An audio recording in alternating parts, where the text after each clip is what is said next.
ओम शांति। 26/5/1969 की अव्यक्त मुरली। मुरली का शीर्षक संपूर्ण स्नेही की परख। सभी किस स्थिति में बैठे हो? लगन में बैठी या मगन अवस्था में? किस अवस्था में हो? ज्यादा समय लगन लगाने में जाता है या मगन रूप में हो? अपनी चेकिंग तो करते होंगे। अच्छा, सभी की यही इच्छा है कि हमारे पेपर्स की रिजल्ट का मालूम पड़े। विशेष सभी के दिलों में यही संकल्प चलता रहता है। तो आज रिजल्ट भी सुना देते हैं। सभी ने जो भी लिखा है, यथा योग यथा शक्ति, टोटल रिजल्ट यही कहेंगे कि बाप में निश्चय बुद्धि तो है, लेकिन जितनी ही बाप में निश्चय है उतना ही बाप के महावाक्यों में, फरमान में निश्चय बुद्धि होकर चलना, वह अभी पुरुषार्थ में 50% देखने में आता है। बाबा में निश्चय तो 100% है, लेकिन बाप के फरमान और आज्ञाओं में निश्चय बुद्धि होकर कि जो फरमान मिला और किया, ऐसे फरमान में निश्चय बुद्धि मेजॉरिटी 50% की रिजल्ट में है। ऐसे ही टीचर्स में निश्चय है, लेकिन उनकी पूरी पढ़ाई जो है उसमें पूर्ण रीति से चलना, वह भी अपनी अपनी परसेंटेज की रिजल्ट है। ऐसे ही गुरु रूप में भी सद्गुरु है, यह पूरा निश्चय है, लेकिन उनकी श्रीमत पर चलना, उसकी टोटल रिजल्ट 50% तक है।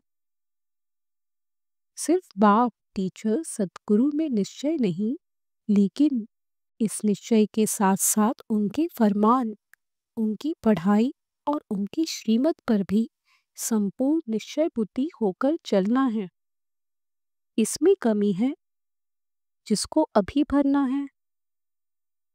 स्नेह की निशानी क्या है? संपूर्ण स्नेही की परख क्या होती है?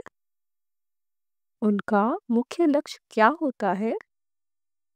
आप सभी ने जो सुनाया वह तो है ही, लेकिन फिर भी वह स्पष्ट करने के लिए इसके साथ जिसका स्नेह होता है उसकी सूरत में उसी स्नेही की सूरत देखने में आती है।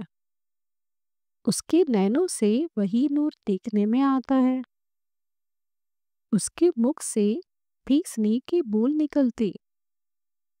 उसकी हर चलन से स्नेही का चित्र देखने में आएगा। उनके नैनों में वही देखने में आएगा, उसमें वही स्नेही समाया हुआ होगा। ऐसी अवस्था होनी है। अभी बच्चों और बाप के संस्कारों में बहुत फर्क है। जब समान हो जाएंगे तो आपके संस्कार देखने में नहीं आएंगे, वही देखने में आएंगे। एक एक में बाप को देखेंगे। आप सभी द्वारा बाप का साक्षात्कार होगा, लेकिन अभी वह कमी है। अपने से पूछना है, ऐसे स्नेही बने हैं?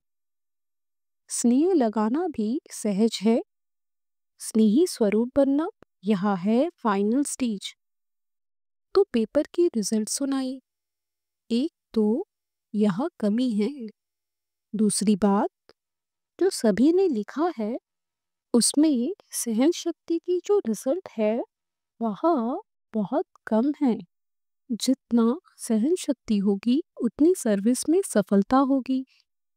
संगठन में रहने के लिए भी सहन शक्ति चाहिए। फाइनल पेपर जो विनाश का है उसमें पास होने के लिए भी सहन शक्ति चाहिए।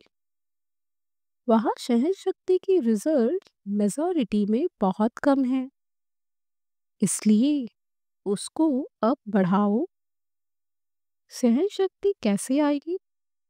जितना जितना स्नेही बनेंगे, जितना जिसके प्रति स्नेह होता है, तो उस स्नेह में शक्ति आ जाती है। स्नेह में सहन शक्ति कैसे आती है? कभी अनुभव किया है?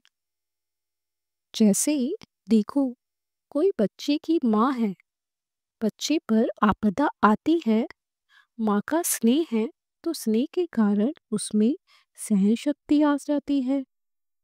बच्चे के लिए सब कुछ सहन करने के लिए तैयार हो जाती है।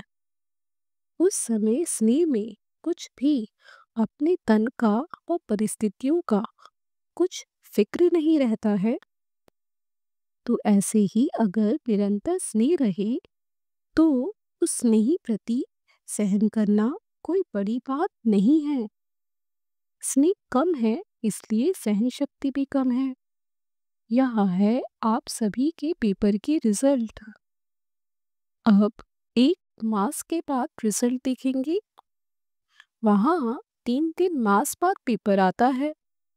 यहाँ 1 मास बाद इसी रिजल्ट को देखेंगे कि स्नेही रूप कितना बड़ी है। मुख्य है निर्भयता का गुण, जो पेपर में नहीं दिया था क्योंकि उसकी बहुत कमी है। 1 मास के अंदर इस निर्भयता के गुण को भी अपने में पूरा भरने की कोशिश करनी है। निर्भयता कैसे आएगी? उसके लिए मुख्य क्या पुरुषार्थ है? निराकारी बनना। जितना निराकारी अवस्था में होंगे उतना निर्भय होंगे। भय तो शरीर के भान में आने से होता है। यह 1 मास का चार्ट पहले बता देते हैं। कुमारियों का ट्रेनिंग क्लास पूरा होगा तो यह भी पूछेंगे कि स्नेह शक्ति, निर्भय और निश्चय की परख जो बताई वह कहाँ तक है। इन 3 बातों का पेपर फिर लेंगे। कुमारियों से बाप दादा का स्नेह विशेष क्यों होता है? कौन सी खास बात है जो बाप दादा का खास स्नेह रहता है?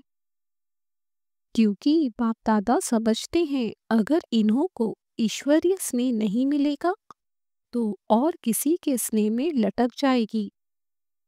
बाप रहम दिल है ना, तो रहम के कारण स्नेह है। भविष्य बचाव के कारण विशेष स्नेह रहता है। अब देखेंगे बाप दादा के स्नेह का जवाब क्या देती है। अपने को बचाना है। यह है बाप दादा के स्नेह का रेस्पॉन्ड। किन किन बातों में बचाना है मालूम है? एक तो मनसा सहित प्योरिटी हो, मनसा में कोई संशय ना आए। और दूसरी बात, अपनी वाचा भी ऐसी रखनी है जो मुख से कोई ऐसा बोल ना निकले। वाणी में भी कंट्रोल, मनसा में भी कंट्रोल। वाचा ऐसी रखनी है जैसे साकार में बाप दादा की थी। कर्म भी ऐसा करना है जैसे साकार तन द्वारा करके दिखाया। आपका कर्म ऐसा हो जो और भी देखकर ऐसा करे। यह है कुमारियों के लिए खास। और किससे बचना है? संग दोस्त से तो बचना ही है। एक और विशेष बात है, अब बहुत रूप से, आत्मा के रूप से, शरीर के रूप से आप सभी को बहकाने वाले बहुत रूप सामने आएंगे, लेकिन उसमें बहकना नहीं है। बहुत परीक्षाएं आएंगी, लेकिन है कुछ नहीं। परीक्षाओं में पास कौन हो सकता है? जिसको परख पूरी होगी। परखने की जितनी शक्ति होगी उतना ही परीक्षाओं में पास होंगे। परखने की शक्ति कम रखते हो, परख नहीं सकते हो कि यह किस प्रकार का विघन है, माया किस रूप में आ रही है और क्यों मेरे सामने यह विघन आया है। इससे रिजल्ट क्या है? यह परख कम होने के कारण परीक्षाओं में फेल हो जाते हैं। परख अच्छी होगी वहाँ पास हो सकते हैं। अच्छा, ओम शांति।